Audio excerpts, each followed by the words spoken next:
Hello friends, welcome to my YouTube channel Raj Equitech. आज की इस लर्निंग वीडियो में हम बात करेंगे अपने बिजनेस सेगमेंट में मोनोपोली रखने वाले इंडियन रेलवे शेयर के बारे में। आज की वीडियो में हम आईआरसीटीसी स्टॉक के गिरने का रीज़न, उसके Q2 रिजल्ट्स और साथ ही इसके टेक्निकल प्लेसमेंट की बात करेंगे। तो चलिए जानते हैं इस स्टॉक के बारे में।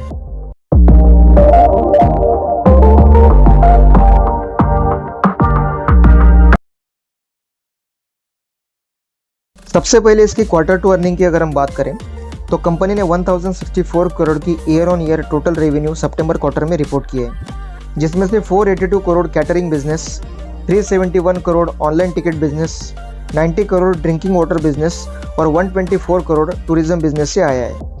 अब इन नंबर्स को अगर हम डिटेल में समझें तो आप देखेंगे कि टोटल रेवेन्यू में ईयर ऑन ईयर सिर्फ 7.2% का इंक्रीमेंट है, जो कि और भी अच्छा हो सकता था, लेकिन सितंबर क्वार्टर में आए कुछ रीज़न की वजह से ये नंबर्स आपको थोड़े डिसअपॉइंटेड नजर आएंगे। दोस्तों, आईआरसीटीसी की रेवेन्यू सबसे ज़्यादा कैटरिंग और ऑनलाइन टिकट से आती है, और जिन रीज़न की वजह से कंपनी की टोटल रेवेन्यू पे असर पड़ा है उसमें से सबसे पहला रीज़न है कंपनी का टूरिज्म बिजनेस, जिसमें ईयर ऑन ईयर 21.5% का लॉस कंपनी ने रिपोर्ट किया है। सितंबर क्वार्टर में हेवी रेनफॉल की वजह से ट्रेन कैंसिलेशन की केसेस काफ़ी बढ़ चुकी थी, जिसका डायरेक्ट इम्पैक्ट आप टूरिज्म बिजनेस और रेल नीर बिजनेस में देख रहे हैं। दूसरा रीज़न है कैटरिंग बिजनेस। कंपनी ने किसी रीज़न से अपने कुछ किचन्स को ऑफिशियली बंद कर दिए हैं, जिसका असर आप कैटरिंग बिजनेस पे देख रहे हैं, जो कि 13.8% डाउन है। दोस्तों, तीसरा रीज़न है आईआरसीटीसी की तेजस एक्सप्रेस, जिसके ऑपरेशंस में कंपनी को 5 करोड़ का लॉस हुआ है। अब बात करते हैं आने वाले दिसंबर क्वार्टर की आउटलुक की। कंपनी की मैनेजमेंट अपने दिसंबर क्वार्टर की परफॉर्मेंस को लेकर काफ़ी कॉन्फिडेंट है, जिसके दो रीजन्स हैं। सबसे पहला रीज़न है फेस्टिव सीजन। अक्टूबर मंथ में फेस्टिव सीजन की वजह से रिकॉर्ड ब्रेक ट्रैवलिंग और टिकट बुकिंग हुआ है, जिसका सीधा असर आप टिकट रेवेन्यू और कैटरिंग रेवेन्यू में देखेंगे।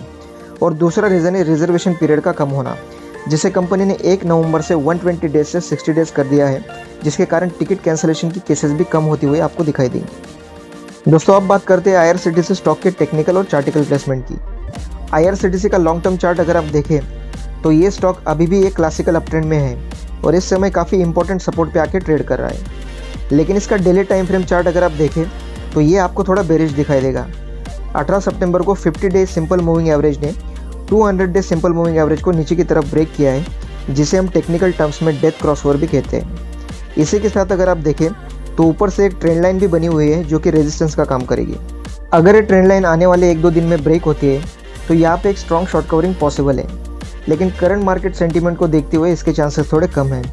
लेकिन अगर स्टॉक कुछ और दिन या कंसोलिडेट करने के बाद इस ट्रेंड लाइन को ब्रेक करता है तो ये इसके लिए और भी अच्छा होगा, जिसके दो रीज़न है। सबसे पहला रीज़न, कंसोलिडेशन की वजह से मूविंग एवरेजेस थोड़ा नीचे आ जाएंगे और प्राइस के साथ अलाइन हो जाएंगे।